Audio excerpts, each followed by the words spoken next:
Namaskar and welcome to this exciting new show of Sathology, Debunking Mythology. On this channel today, we have very special guest from India because we call many of the speakers from India and also from the US. Yesterday you heard a very big professor from the US.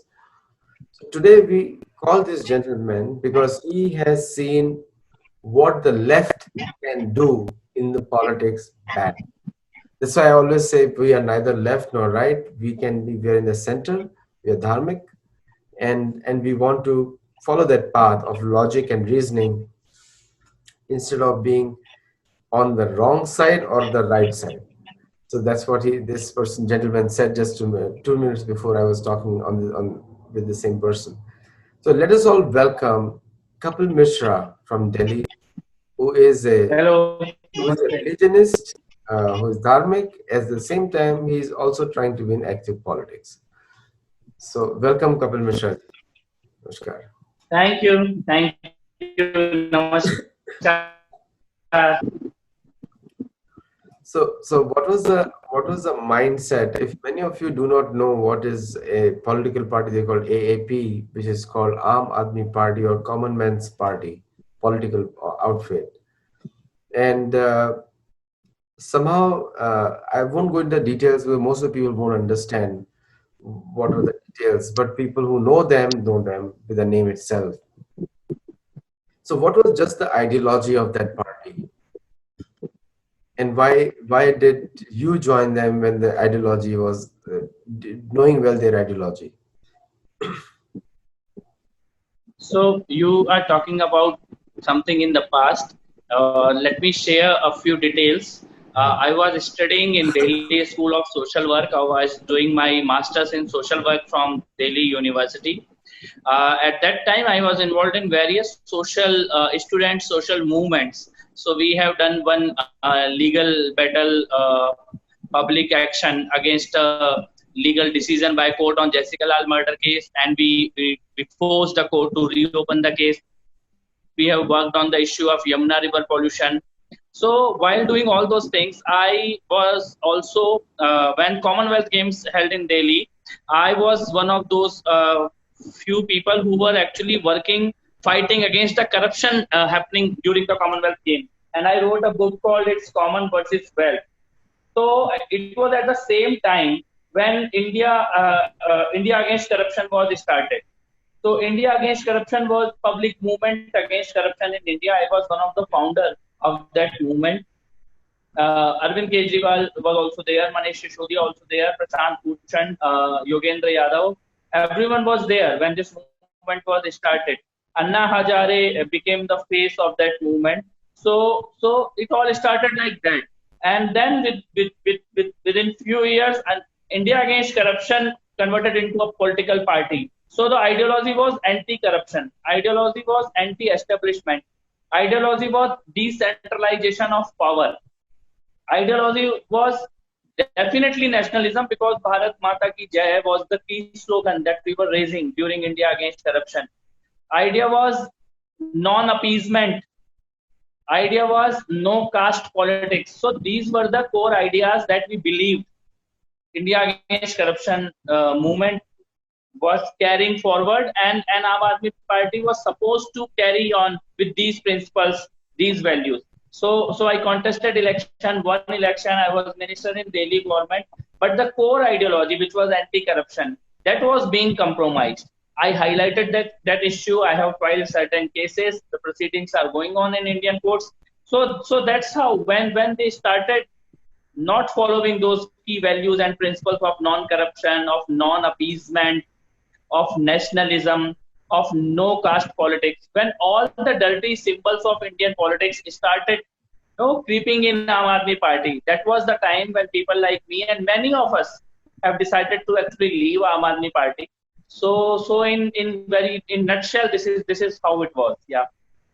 No, I'm glad you put it so well because I wanted to find those words the way you put it so well. So now coming back to this, the left ideology that I call it a left because it usually results in corruption of some sort in a big way. Either there is a free exchange of money, which is in public domain, or there is a behind the scenes exchange of money in the private domain. Normally, we have seen that too much money in any case is bad, whether it's the US or India, it doesn't matter.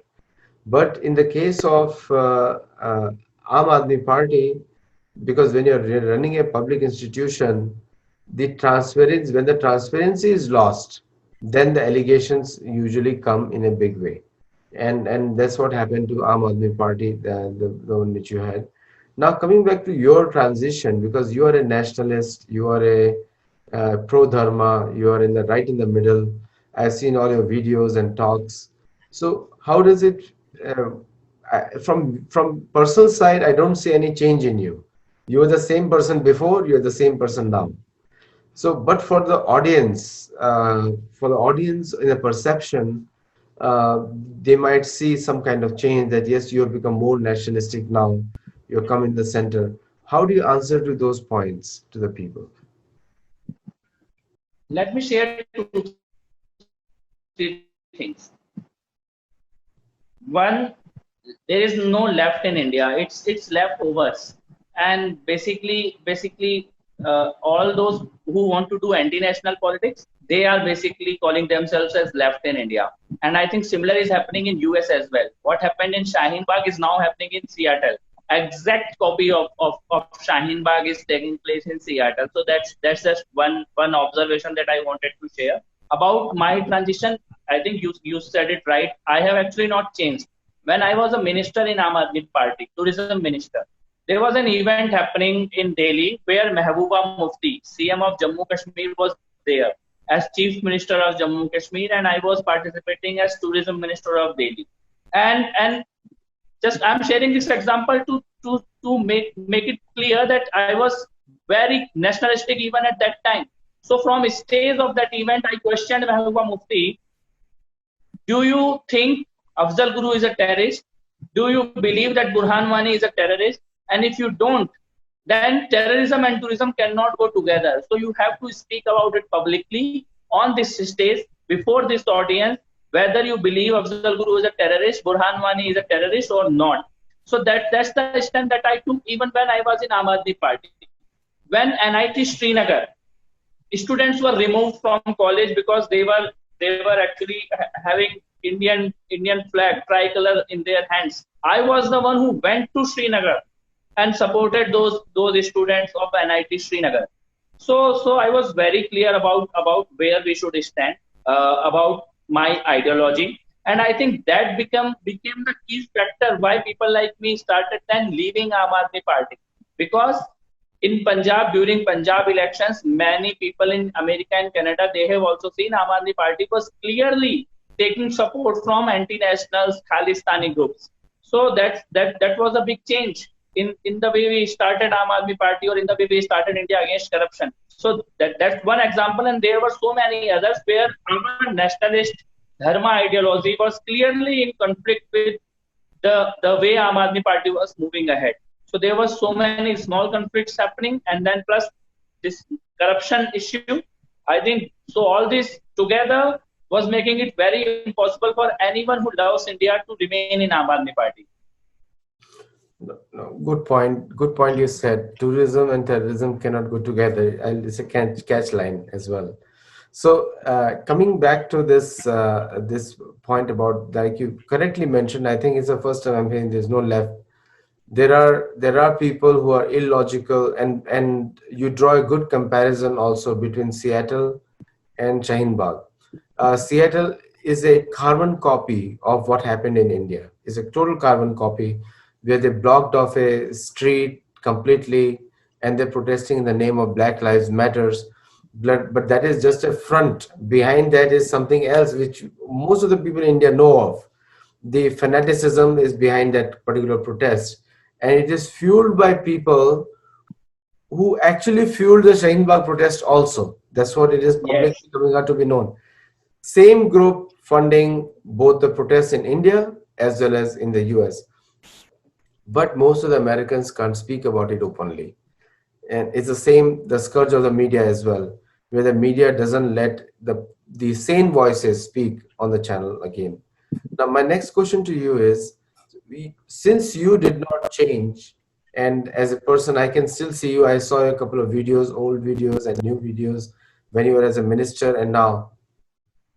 Then what has made people feel that you have changed in terms of your actions? Is that you came out more openly in front of things, or what does that mean? I think that can be one factor because I was the first person who started speaking openly against corruption in Aam Aadmi Party, who started speaking openly against why they are hiding donation details. I was the first person who started speaking openly that when we were talking about transparency, then our donations should be there on our website. I was the first person who started saying that you cannot give official positions to your relatives when Satinder Jain appointed his own daughter in his own ministry. So I was the first person who was raising those points, and maybe that's what make people believe that I suddenly changed and I have started revolting against the party leadership.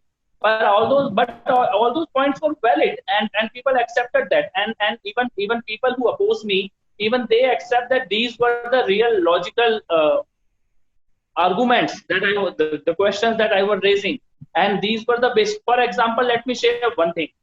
When we were doing India against corruption, one day we organized a press conference at Constitution Club in Delhi. In that press conference, Arvind Kejriwal, who was head of Aam Aadmi Party, who still is head of Aam Aadmi Party, he announced the list of the corrupt politicians against which Aam Aadmi Party will fight. And the purpose of Aam Aadmi Party, he declared, is to fight against these corrupt politicians and to remove them from politics. So he released a list of 51 politicians. That list included Sharad Pawar. That list included Rahul Gandhi, Sonia Gandhi.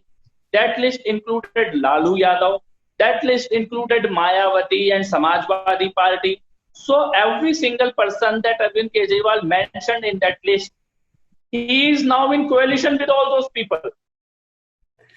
So the sole purpose that was declared before media, that Aam Aadmi Party is being created to remove these particular people, and we named those leaders, to remove these leaders from Indian politics because these leaders are corrupt.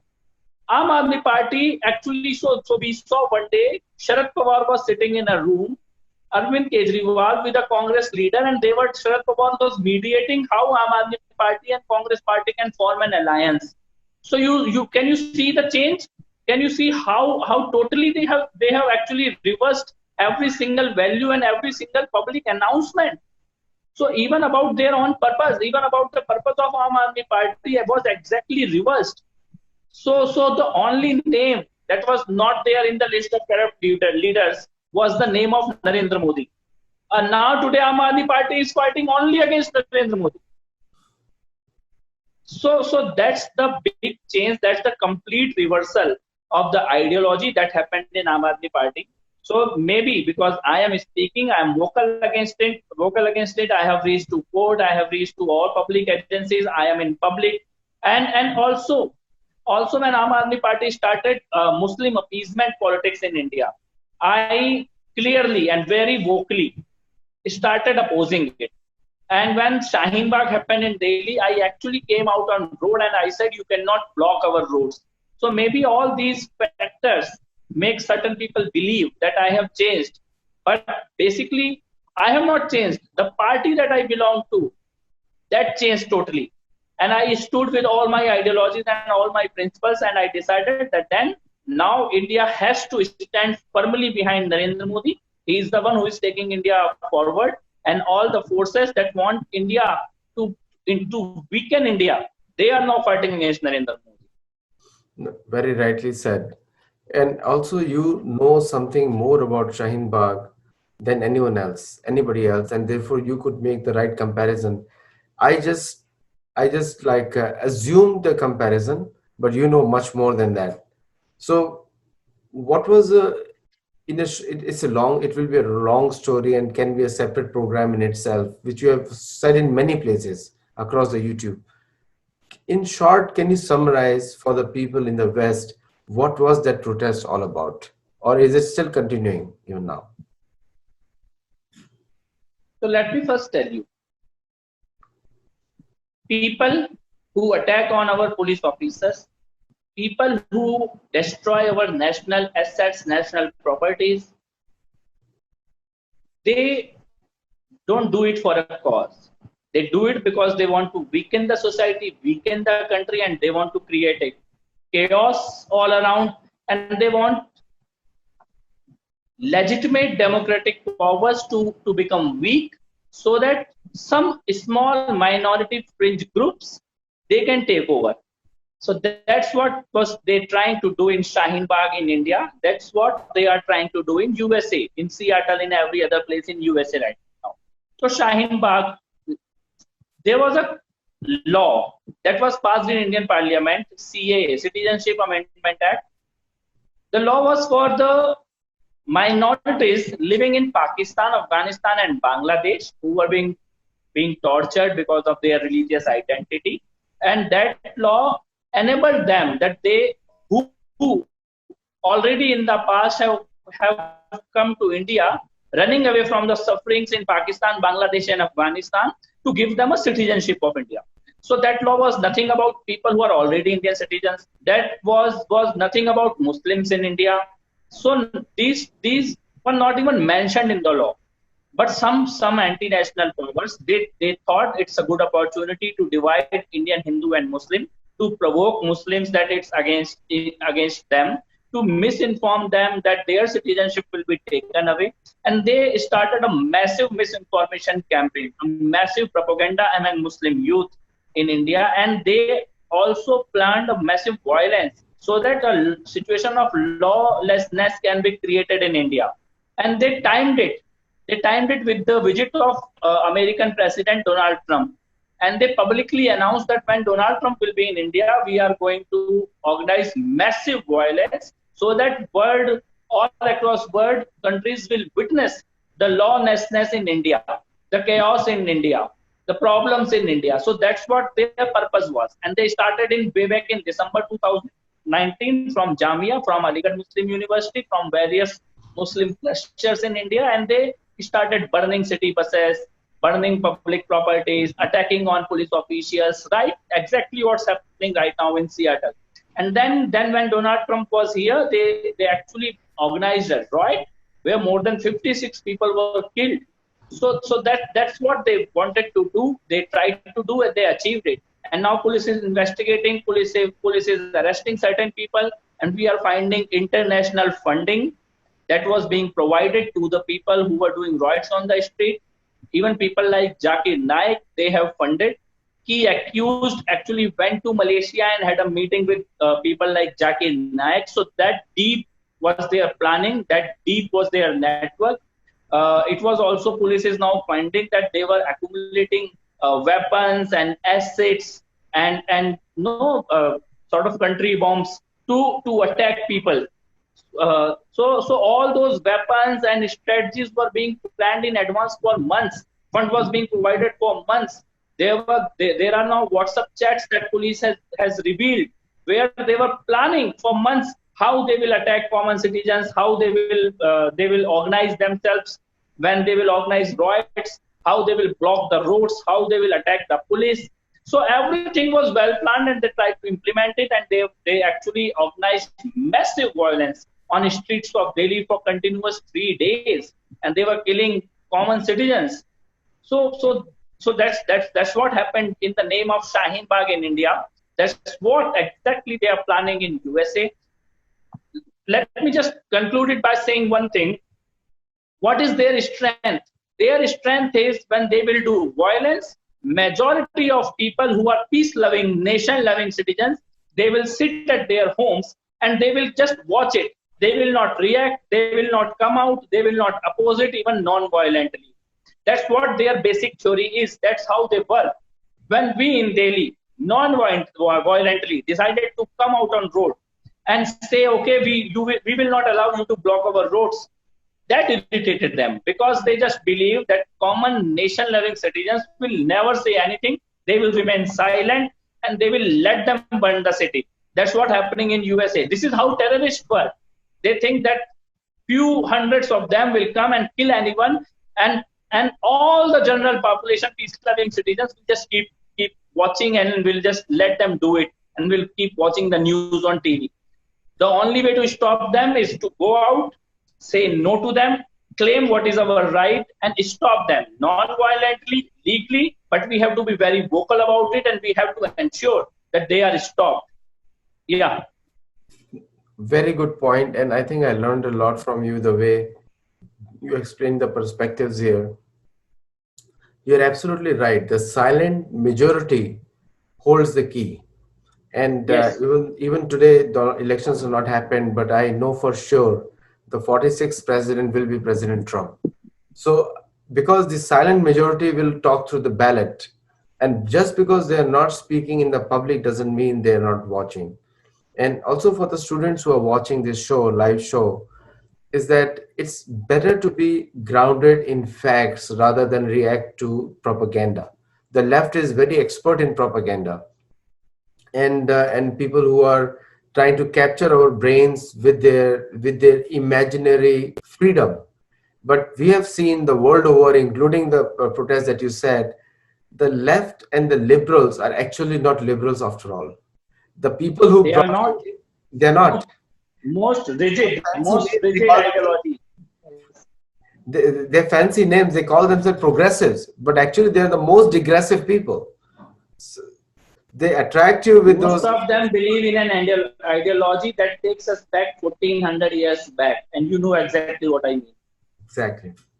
No, exactly. I mean, those are the fascist people, and you know, those are 1500 year that ideology is a fascist ideology, and actually, it is the ultimate leftist ideology, and it is also very communistic also in many ways, and so for the students, those of you who are wondering where Kapil is coming from, this is where he is coming from, and I think I really appreciate that you put it in such few words about the left, what where they stand for, and so it is now my last question to you before we end up, and I want to give you the floor for that. Is how do you see, or you already gave the solution that the silent majority has to come out, be on the street the way they are. That's, you already said that. How do they, this silent majority, what can you tell them, what is important? See, first of all, I would like to say one thing. If you actually want to understand what is left and liberal ideology in reality, look at the countries they are ruling. So the countries they are ruling is China. Countries they are ruling is North Korea. So this is what they are. Marxist, leftist. This is in nutshell what they are. What they have done in Russia, what they are doing in China today, what they are doing in North Korea. This is what they are. They enter your society. They enter our society, our community in the name of liberalism. But they are the ones. At first chance, they take away all the freedom. At first chance, they take away all the liberties, and they are the one who believe in military power. They don't believe in elections. They want to disrupt USA elections because they know that once they even some share, if they get of the power, they kill democracy. They kill freedom. They kill liberty. They kill. So, for example, and what's happening right now? It's left ideology has become an entry point for Islamic Jihad. That's what they have done in Greece. They have done in Greece. 50 years back, that was a liberal society. Today, all their women are wearing burqas. That's what they have done in Iran. That's what they have done in Iraq. That's what they have done in Afghanistan. These all countries were free, liberal, democratic countries just 30, 40 years back. So left ideology is an entry point for Islamic Jihad. Left ideology, core of the left is non-democratic.